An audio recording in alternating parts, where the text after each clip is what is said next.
Om Swastiastu, selamat pagi, selamat siang, dan selamat malam bagi Bapak dan Ibu sekalian. Assalamualaikum warahmatullahi wabarakatuh, salam sejahtera untuk kita semua. Baik, untuk pertemuan selanjutnya, yaitu pertemuan ketiga kita dalam materi perkuliahan konsep berpikir kritis dalam keperawatan. Oke, jadi hari ini saya akan menyampaikan materi terkait dengan konsep berpikir kritis. Ya, memang di sini kita harus berpikir kritis baik dalam bagaimana kita mengkaji awal pasien sampai kita bisa menentukan diagnosa, lalu menentukan intervensi, dan bagaimana kita mengevaluasi pasien setelah kita memberikan tindakan. Jadi seperti itu. Oke, kita lanjut. Oke. Untuk introduce-nya terkait dengan berpikir kritis dalam keperawatan, di sini kita mempelajari definisi elemen berpikir kritis dari bagaimana model berpikir kritis, bagaimana kita menganalisa, lalu berpikir logis dan kreatif, lalu bagaimana kita bisa mengkarakteristikkan berpikir kritis, pemecahan masalah dan langkah-langkah pemecahan masalah. Lalu ada proses pengambilan keputusan dan bagaimana kita berfungsi untuk berpikir kritis. Lalu ada model penggunaan atribut, proses intuisi, indikator, dan prinsip utama. Next. Jadi yang pertama kita mengaplikasikan proses berpikir kritis pada masalah kehidupan nyata. Nah ini menurut peneliti Perry and Putter atau Putter and Perry di tahun 2005, berpikir kritis ini adalah suatu proses di mana seseorang atau individu dituntut untuk mengintervensikan atau mengevaluasi informasi untuk membuat sebuah penilaian atau keputusan berdasarkan kemampuan menerapkan ilmu pengetahuan dan pengalaman. Nah, di sini seorang perawat dalam memberikan asuhan keperawatan akan selalu dituntut untuk berpikir kritis dalam berbagai situasi yang dialami oleh pasien. Nah, di sini juga penerapan berpikir kritis dalam proses keperawatan dengan kasus nyata akan memberikan gambaran tentang pemberian asuhan keperawatan yang komprehensif dan bermutu. Nah, memang di sini berpikir kritis sangat penting bagi kita perawat dan calon-calon mahasiswa perawat karena memang di sini memungkinkan perawat untuk mempelajari masalah secara sistematis, lalu menghadapi tantangan dengan cara yang terorganisasi, merumuskan pertanyaan inovatif, dan merancang solusi original. Dan tujuannya ini untuk membuat kita mampu mentransfer prinsip-prinsip abstrak dengan menerapkannya dalam kehidupan sehari-hari. Next. Nah, terkait dengan pemecahan masalah dan pengambilan keputusan yang efektif diprediksi bahwa individu harus memiliki kemampuan berpikir kritis dan mengembangkan dirinya dengan adanya bimbingan dan role model di lingkungan kerjanya. Dan seorang perawat dalam pemecahan masalah harus senantiasa mendapatkan informasi untuk mengklarifikasi sifat masalah dan mencari solusi dalam pemecahan masalah yang dihadapi oleh klien atau pasien. Kemudian secara seksama mengevaluasi solusi dan memilih solusi terbaik untuk diimplementasikan. Nah, untuk langkah-langkah pemecahan masalah, jadi memang kita harus mengetahui hakikat dari masalah dengan mendefinisikan masalah yang dihadapi, lalu mengumpulkan fakta-fakta dan data yang relevan, lalu mengolah fakta dan data, lalu menentukan beberapa alternatif pemecahan masalah, lalu memilih cara pemecahan dan alternatif yang dipilih, lalu memutuskan tindakan yang akan diambil, dan terakhir evaluasi. Itu yang penting dari bagaimana kita memecahkan masalah. Nah, ini penggunaan berpikir kritis dalam keperawatan. Bagaimana kita harus bisa berpikir kritis karena di sini kita adalah seseorang yang melakukan proses berpikir yang mempunyai tujuan atau purposeful thinking. Jadi di sini kualitas berpikir kritis harus mengandung unsur sistematik. Ini selalu menggunakan kriteria yang tinggi dari sudut intelektual untuk hasil berpikir yang ingin dicapai.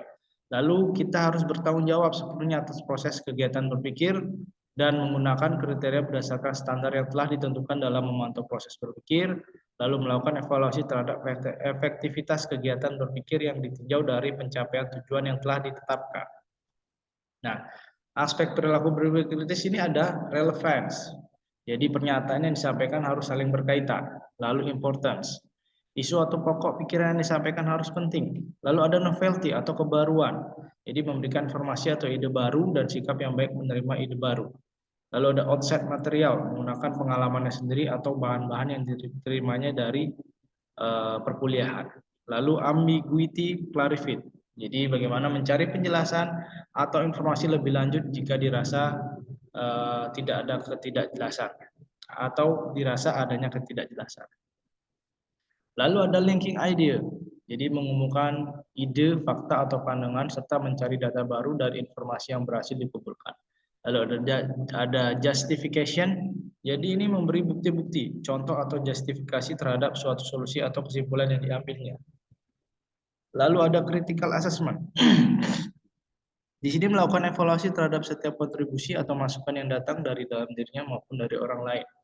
Lalu ada practical utility, yaitu ide-ide baru yang disampaikan harus dapat digunakan atau dipakai. Lalu ada weight of understanding. Jadi di sini ada diskusi yang disampaikan bersifat meluaskan isi atau materi diskusi. Lalu ada aktivitas kognitif dalam berpikir kritis. Kita mengajukan pertanyaan untuk menentukan alasan dan penyebab terjadinya suatu dan menentukan apakah diperlukan informasi lain, lalu mengumpulkan sebanyak mungkin informasi yang relevan untuk mempertimbangkan semua faktor terkait, lalu ada memvalidasi informasi dan menganalisis informasi tersebut.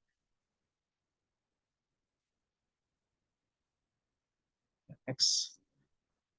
Lalu menggunakan pengalaman dan pengetahuan yang lalu untuk menjelaskan apa yang sedang terjadi dan untuk mengantisipasi apa yang akan terjadi selanjutnya. Selanjutnya mempertahankan suatu sikap fleksibel terhadap fakta atau data dan mempertimbangkan pilihan yang tersedia dan menilai keuntungan maupun kerugian masing-masing pilihan dan merumuskan suatu keputusan yang mencerminkan pengambilan keputusan yang kreatif dan mandiri. Ya, ini untuk model berpikir kritis menurut Kataoka, Yahiro, and Scheller. Jadi di sini ada model ini hasil dari berpikir kritis bagi penilaian keperawatan yang relevan atau sesuai dengan masalah-masalah keperawatan dalam kondisi yang bervariasi. Jadi memang dasarnya ini pengetahuan dasar yang spesifik di mana ada pengalaman, kompetensi, sikap, dan standar. Nah, ini tingkat berpikir kritis, jadi ada tingkat dasar, kompleks, sampai kita berkomitmen. Nah, ini tingkat dasar ini bergantung pada berbagai aturan atau prinsip yang sudah berlaku, melatih diri untuk berpikir sesuai dengan alasan ilmiah, dan perawat baru yang belum berpengalaman harus banyak belajar dari perawat lain, bertanya, dan menerima pendapat orang lain. Untuk tingkat kompleks, jadi di sini mengakui banyak perbedaan pandangan atau persepsi. Lalu bagaimana kita menguji dan menganalisis berbagai perbedaan pandangan dan alternatif secara mandiri dan sistematif. Dan perawat di sini mencoba berbagai alternatif tindakan keperawatan yang ada dengan membuat rentang yang lebih luas untuk pencapaiannya. Dan perawat mencoba berbagai alternatif untuk penyakit yang sama. Jadi alternatif intervensi. Untuk tingkat komitmen sendiri, di sini perawat sudah mampu memilih tindakan yang tepat berdasarkan hasil identifikasi dari berbagai alternatif tindakan, lalu mengantisipasi kebutuhan klien untuk membuat pilihan-pilihan kritis sesudah menganalisis berbagai manfaat dari alternatif yang ada dan memberikan pelayanan yang baik, lebih inovatif dan lebih tepat dalam merawat pasien. Ya, ini komponen berpikir kritis. Jadi ada pengetahuan dasar spesifik, pengalaman, dan kompetensi. Nah, untuk pengetahuan dasar spesifik itu meliputi teori dan informasi dari ilmu pengetahuan, kemanusiaan, dan ilmu dasar keperawatan. Lalu ada pengetahuan ini dapatkan perawat dari pendidikan, lalu sebagai perawat kita terbuka akan pengetahuan baru sehingga mampu mengelola perawatan pasien. Lalu semakin banyak pengetahuan yang diperoleh ya, dan kita juga semakin mampu menghadapi situasi yang menantang. Nah, ini pengalaman. Pengalaman perawat ini biasanya mempercepat proses berpikir kritis karena ia akan menghubungkan kliennya, melakukan wawancara, observasi, lalu membuat keputusan untuk melakukan perawatan terhadap masalah kesehatan pasien. Dan perawat mampu menerapkan teori yang sudah dipelajari dan tetap memperhatikan kenyataan yang ada dengan mengadakan penyesuaian, mengakomodasi respon pasien, dan memperhatikan pengalaman yang terjadi. Jadi memang pengalaman ini hasil interaksi antara individu melalui alat inderanya dan stimulus yang berasal dari sumber belajar. Jadi sumber belajar itu bisa kita dapatkan dari interaksi kita sebagai interaksi sama manusia, lalu realita, pictorial representation atau rangsangan gambar, written symbol, dan recorded sound. Jadi memang seseorang dengan pengalaman yang banyak di sini kemampuannya mengingat dan menerapkan pengalaman akan jauh lebih kreatif dalam perawatan pasien. Nah, untuk kompetensi sendiri, jadi memang di sini kompetensi ini kemampuan individu yang dibutuhkan untuk mengerjakan suatu tugas atau pekerjaan yang dilandasi pengetahuan, lalu keterampilan dan sikap kerja sesuai dengan unjuk kerja yang dipersyaratkan. Ya, kalau untuk mahasiswa perawat ya harus melalui step melakukan praktek terlebih dahulu di rumah sakit sebelum dia benar-benar lulus menjadi seorang perawat, dan dari pengalaman praktik itu bisa diimplementasikan ke lapangan kerja atau di rumah sakit. Kompetensi syarat seorang kompeten yaitu bagaimana mereka mampu pengembangan kepribadian, lalu kemampuan penguasaan ilmu dan keterampilan, kemampuan berkarya, kemampuan menyikapi dan berperilaku dalam berkarya sehingga dapat mandiri dan mengambil keputusan secara bertanggung jawab, dapat hidup bermasyarakat dengan bekerja sama, saling menghormati dan menghargai nilai-nilai pluralisme. Nah, ini untuk sikap dalam berpikir kritis, jadi kesiapan atau kesediaan bertindak. Jadi seorang perawat harus berpikir kritis agar bagaimana berpikir mandiri. Lalu yang terpenting adalah rendah hati dan berani. Jadi ini untuk sikap dalam berpikir kritis. Lalu bagaimana kita integritas dan ketekunan. Lalu ada empati, lalu ada tanpa prasangka tapi selalu berdasarkan fakta, lalu eksplorasi pikiran sendiri. Ini standar berpikir kritis, jadi ada standar intelektual dan standar profesional. Oke, standar intelektual ini terdiri dari rasional dan memiliki alasan yang tepat, lalu ada reflektif, bagaimana kita fokus pada masalah dan mengumpulkan fakta secara lengkap, lalu ada menyelidiki, otonomi berpikir, kreatif, terbuka, dan terakhir mengevaluasi. Itu untuk standar intelektual.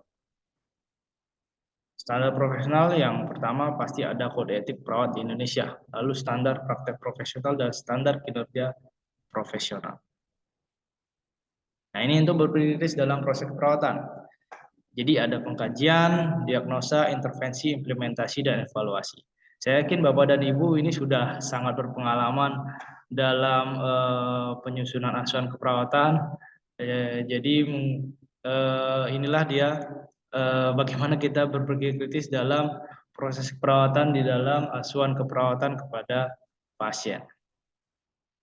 Ya, jadi ini ada pengkajian bagaimana kita pengumpulan data pasien, langkah awal yang paling penting dan paling mendasar dalam proses perawatan secara menyeluruh, dan bagaimana kita mengetahui tujuan pengkajian dari respon atau keluhan pasien terhadap kesehatannya. Lalu pengumpulan data. Pengumpulan data ini yang dilakukan bagaimana kita melakukan wawancara pada pasien. Lalu kita observasi apa yang harus diperhatikan. Lalu bagaimana kita juga mengumpulkan data-data sekunder. Ini untuk pengumpulan data. Nah, pengumpulan datanya seperti apa? Sesuaikan data-data yang ada dengan data fisiologis, psikologis, sosial, dan spiritual. Lalu ada validasi data. Apakah yang dibutuhkan satu validasi data? Lalu ada pendokumentasian data. Nah, ini untuk analisa data. Jadi ada data subjektif dan objektif. Data subjektif yang disampaikan langsung oleh pasien dan data objektif apa yang kita observasi dari keadaan pasien. Lalu apakah sudah mengetahui data normalnya? Sudahkah melakukan pengelompokan data yang ada? Lalu kita identifikasi masalah, lalu kita lakukan pernyataan diagnosa atau penemuan diagnosa dan prioritas masalah. Kita harus menekan prioritas diagnosa keperawatannya. Nah, ini untuk perencanaan lanjutannya. Jadi kita menyusun rencana tindakan keperawatan yang akan dilaksanakan untuk menanggulangi masalah sesuai dengan diagnosa keperawatan yang telah ditentukan dengan tujuan terpenuhnya kebutuhan pasien. Jadi hal-hal yang dipertimbangkan, tindakan apa yang dilakukan, mengapa tindakan itu dilakukan, kapan tindakan itu dilakukan, siapa yang akan melakukan, dan bagaimana cara tindakan itu dilakukan. Oke, untuk implementasi sendiri, jadi pelaksanaan rencana tindakan, kita sudah menyusun intervensi. Jadi setelah kita menyusun intervensi, kita lakukan pelaksanaannya. Nah, analisis pertanyaan kritisnya, tahap implementasi, apakah perawat sudah melakukan pengkajian ulang terlebih dahulu, lalu apakah perawat membutuhkan asisten dalam melakukan tindakan, dan apakah semua rencana diimplementasikan dengan menerapkan sikap-sikap berperilaku kritis seperti integritas, kasih sayang, dan percaya diri. Selanjutnya adalah tahap evaluasi. Nah, ini evaluasi proses penilaian pencapaian tujuan serta pengkajian ulang rencana keperawatan. Apakah berhasil atau tidak rencana yang sudah kita susun, lalu apa pelaksanaannya. Jadi kita harus mengetahui ini dan analisa pertanyaan kritisnya bagaimana kita menentukan kriteria hasil sudah dapat diukur sesuai dengan tujuan atau tidak. Lalu apakah sudah mengumpulkan data perkembangan pasien dari data subjektif dan objektif. Lalu apakah perawat sudah melakukan perbandingan data pasien dengan kriteria hasil, dan apakah sudah menyatakan masalah tersebut tercapai atau tidak. Baik, terima kasih Bapak dan Ibu. Mungkin cukup sekian materi yang saya sampaikan. Mohon maaf apabila ada salah kata. Apabila ada pertanyaan, Bapak Ibu bisa langsung sampaikan pada komentar di YouTube, atau nanti Bapak dan Ibu bisa menyimpulkan langsung dari materi yang sudah saya sampaikan. Terima kasih atas waktu dan partisipasinya. Saya akhiri. Om Santi Santi Santi Om. Wassalamualaikum warahmatullahi wabarakatuh. Salam sejahtera untuk kita semua. Selamat siang.